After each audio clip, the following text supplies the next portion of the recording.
Chapter 7, The Flying Train Committee. In January, our class started a project on the city. Mrs. Haver, our teacher, divided us up into committees by where we live. That way, we could work at home. My committee was me, Jimmy Fargo, and Sheila. Our topic was transportation. We decided to make my apartment the meeting place because I'm the only one of the three of us who's got his own bedroom. In a few weeks, each committee has to hand in a booklet, a poster, and be ready to give an oral report. The first day we got together after school, we bought a yellow poster board. Jimmy wanted a blue one, but Sheila talked him out of it. Yellow is a much brighter color, she explained. Everything will show up on it. Blue is too dull. Sheila thinks she's smarter than me and Jimmy put together, just because she's a girl. So right away, she told us she would be in charge of our booklet, and me and Jimmy could do most of the poster, as long as we check with her first to make sure she likes our ideas. We agreed, since Sheila promised to do 10 pages of written work, and we would only do 5. After we bought the yellow poster board, we went to the library. We took out 7 books on transportation. We wanted to learn all we could about speed, traffic congestion, and pollution. We arranged to meet on Tuesday and Thursday afternoons for the next 2 weeks. Our first committee meeting turned out like this. We got to my place by 3:30, had a snack, then played with Dribble for another half an hour. Sheila gave up on cooties when Fudge lost his front teeth, but it still isn't much fun to have her hanging around. She's always complaining that she got stuck with the worst possible committee, and that me and Jimmy fool more than we work. We only put up with her because we have no choice. Sheila and Jimmy have to be home for supper before 5:30, so at 5 o'clock we start cleaning up. We keep our equipment under my bed in a shoebox. We have a set of magic markers, Elmer's glue, Scotch tape, a really sharp pair of scissors, and a container of silver sparkle. Sheila carries our committee booklet back and forth with her. She doesn't trust us enough to leave it at my house. The poster board fits under my bed, along with our supplies. We stack the library books on my desk. The reason I make sure we clean up good is that my mother told me if I left a mess, we'd have to find someplace else to work. By our third meeting, I told Jimmy and Sheila that I'd figured out the solution to New York City's traffic problems. We have to get rid of the traffic, I said. There shouldn't be any cars or buses or taxis allowed in the city. What we really need is a citywide monorail system. That's too expensive, Sheila said. It sounds good, but it's not practical. I disagree, I told Sheila. It's very practical. Besides, getting rid of traffic, it'll get rid of air pollution, and it'll get people where they're going a lot faster. But it's not practical, Peter, Sheila said again. It costs too much. I opened one of my books on transportation and read Sheila a quote. A monorail system is the hope of the future. I cleared my throat and looked up. But we can't write a report just about the monorail, Sheila said. We'll never be able to fill 20 pages with that. We can write big, Jimmy suggested. No, Sheila said. I want a good mark on this project. Peter, you can write your 5 pages about the monorail system and how it works. Jimmy, you can write your 5 pages about pollution caused by transportation. And I'll write my 10 pages on the history of transportation in the city. Sheila folded her arms and smiled. Can I write big? Jimmy asked. I don't care how big you write as long as you put your name on your 5 pages, Sheila told him. That's not fair, Jimmy said. This is supposed to be a group project. Why should I have to put my name on 5 pages? Then don't write big, Sheila shouted. Okay, I'll write so small Mrs. Haver will need a microscope to see the letters. Very funny, Sheila said. Look, I told both of them, I think all our written work should be in the same handwriting. That's the only fair way. Otherwise, Mrs. Haver will know who did what, and it won't be a group project. Say, that's a good idea, Jimmy said. Which one of us has the best handwriting? Me and Jimmy looked at Sheila. Well, I do have a nice even script, Sheila said. But if I'm going to copy over your written work, you better give it to me by next Tuesday. Otherwise, I won't have enough time to do the job, and you two better get going on your poster. Sheila talked like she was the teacher and we were the kids. Me and Jimmy designed the whole poster ourselves. We used the pros and cons of each kind of transportation. It was really clever. We divided a chart into land, sea, and air, and we planned an illustration for each, with the airplane done in silver sparkle and the letters done in red and blue magic marker. We got halfway through the lettering that day. We also sketched the ship, the plane, and the truck. When Sheila saw it, she asked, Is that supposed to be a train? No, I told her, it's a truck. Doesn't look like one, she said. It will, Jimmy told her, when it's finished. I hope so, Sheila said, because right now it looks like a flying train. That's because the ground's not under it yet, Jimmy said. Yeah, I agreed. See, we've got to make it look like it's on a street.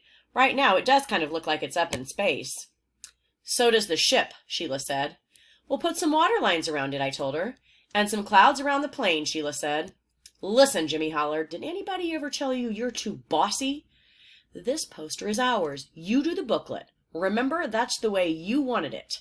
See, there you go again, Sheila said. You keep forgetting this is a committee. We're supposed to work together. Working together doesn't mean you give the orders and we carry them out, Jimmy said. My feelings exactly, I thought. Sheila didn't answer Jimmy. She picked up her things, got her coat, and left. I hope she never comes back, Jimmy said. She'll be back, I told him. We're her committee. Jimmy laughed. Yeah, we're all one happy committee. I put our poster under the bed and said goodbye to Jimmy, then washed up for supper. My mother was being pretty nice about our committee meetings. She arranged to have Fudge play at Ralph's apartment on Tuesdays and at Ginny's on Thursdays. Sam has the chicken pox, so he can't play at all.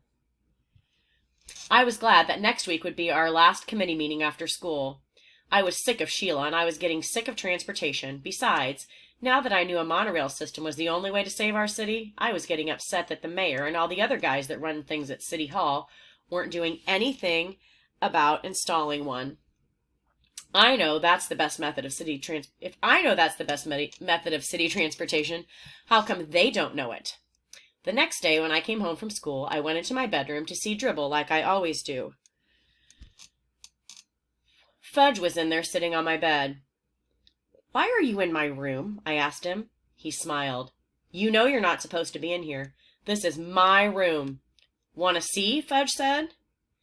See what? Want to see? What? What are you talking about? I asked.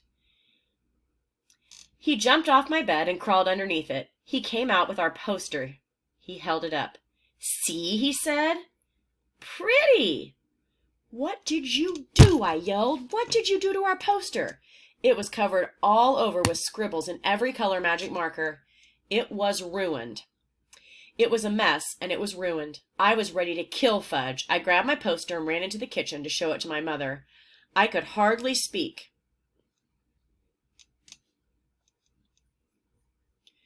Look, I said, feeling a lump in my throat. Just look at what he did to my poster. I felt tears come to my eyes, but I didn't care. How could you let him? I asked my mother. How? Don't you care about me? I threw the poster down and ran into my room. I slammed the door, took off my shoe, and flung it at the wall. It made a black mark where it hit. Well, so what? Soon I heard my mother hollering, then Fudge crying. After a while, my mother knocked on my bedroom door and called, Peter, may I come in? I didn't answer. She opened the door and walked over to my bed. She sat down next to me. I'm very sorry, she said. I didn't say anything. Peter, she began. I didn't look at her. She touched my arm. Peter, please listen. Don't you see, Mom? I can't ever do my homework without him messing it up. It just isn't fair. I wish he was never born. Never. I hate him. You don't hate him, my mother said. You just think you do. Don't tell me, I said. I mean it. I really can't stand that kid. You're angry, my mother told me. I know that, and I don't blame you. Fudge had no right to touch your poster. I spanked him. You did? I asked. Fudge never gets spanked. My parents don't believe in spanking. You really spanked him? I asked again. Yes, my mother said. Hard? I asked. On his backside, she told me. I thought that over. Peter, my mother put her arm around me. I'll buy you a new poster board tomorrow. It was really my fault. I should never have let him into your room. That's why I need a lock on my door, I said. I don't like locks on doors. We're a family. We don't have to lock each other out. If I had a lock, Fudge wouldn't have gotten my poster. It won't happen again, my mother promised. I wanted to believe her, but I really didn't. Unless she tied him up, I knew my brother would get into my room again. The next day while I was at school, my mother bought a new yellow poster board. The hard part was explaining to Jimmy that we had to start all over again. He was a good sport about it. He said this time he'd make sure his truck didn't look like a flying train. And I said this time I'd make pencil marks first so my letters didn't go uphill. Our committee met that afternoon. Sheila didn't mention the last time. Neither did we. Me and Jimmy worked on the poster while Sheila copied our written work into the booklet. We'd be ready to give our oral report to the class on Monday. Not like some committees who hadn't even started yet. By 5 o'clock we had finished our poster, and Sheila was almost done with the cover for our booklet. Jimmy walked over and stood behind her, watching her work. After a minute he yelled, "What do you think you're doing, Sheila?" I got up from the floor and joined them at my desk. I took a look at the cover. It was pretty nice. It said, "Transportation in the City." Under that it said, "By Sheila Tubman, Peter Hatcher, and James Fargo." And under that in small letters it said, "Handwritten by Miss Sheila Tubman." Now I knew why Jimmy was mad. "Oh, no," I said, holding my hand to my head. "How could you?" Sheila didn't say anything. "It's not fair," I told her. We didn't put our names on the poster. "But the cover's all done," Sheila said. "Can't you see that? I'll never get the letters so straight again. It looks perfect." "Oh, no," Jimmy said. "We're not handing the booklet in like that. I'll rip it up before I let you." He grabbed the booklet and threatened to tear it in half. Sheila screamed, "You wouldn't! I'll kill you! Give it back to me, Jimmy Fargo!" She was ready to cry. I knew Jimmy wouldn't tear it up, but I didn't say so. "Peter, make him give it back." "Will you take off that line about your handwriting?" I asked. "I can't. It'll ruin the booklet." "Then I think you should rip it up," I said. Sheila stamped her foot. "Ooh, I hate you both." "You don't really," I told her. "You just think you do." "I know I do," Sheila cried. "That's because you're angry right now," I said. I couldn't help smiling. Sheila jumped up and tried to get the booklet, but Jimmy held it over his head, and he's much taller than Sheila. Sheila had no chance at all. Finally, she sat down and whispered, "I give up. You win. I'll take my name off." "You promise?" Jimmy asked. "I promise," Sheila said. Jimmy set the booklet down on my desk in front of Sheila. "Okay," he said. "Start." "I'm not going to make a whole new cover," Sheila said. "What I'll do is turn this bottom line into a decoration." She picked up a magic marker and made a little flowers out of the words. Soon, handwritten by Miss Sheila Tubman turned into 16 small flowers. There, Sheila said. "It's done." "It looks pretty good," I told her. "It would have looked better without those flowers," Jimmy said, "but at least it's fair now." That night I showed my mother and father our new poster. They thought it was great, especially our silver sparkle airplane. My mother put the poster on top of the refrigerator so it would be safe until the next day, when I would take it to school. Now I had nothing to worry about. Sheila had the booklet, the poster was safe, and our committee was finished before schedule. I went into my room to relax. Fudge was sitting on the floor near my bed. My shoebox of supplies was in front of him. His face was a mess of magic marker colors, and he was using my extra sharp scissors to snip away at his hair. And the hair he snipped was dropping into Dribble's bowl, which he had in front of him on the floor. "See," he said. "See, Fudge? Fudgy's a barber." That night I found out hair doesn't hurt my turtle. I picked off every strand from his shell. I cleaned out his bowl and washed off his rocks. He seemed happy. 2 things happened the next day. One was my mother had to take Fudge to the real barber to do something about his hair. He had plenty of it left in the back, but just about nothing in the front and on top. The barber said there wasn't much he could do until the hair grew back. Between his fangs and his hair, he was getting funnier looking every day. The second was my father came home with a chain latch for my bedroom door. I could reach it when I stood on tiptoe, but that brother of mine couldn't reach it at all, no matter what. Our committee was the first to give its report. Mrs. Haver said we did a super job. She liked our poster a lot.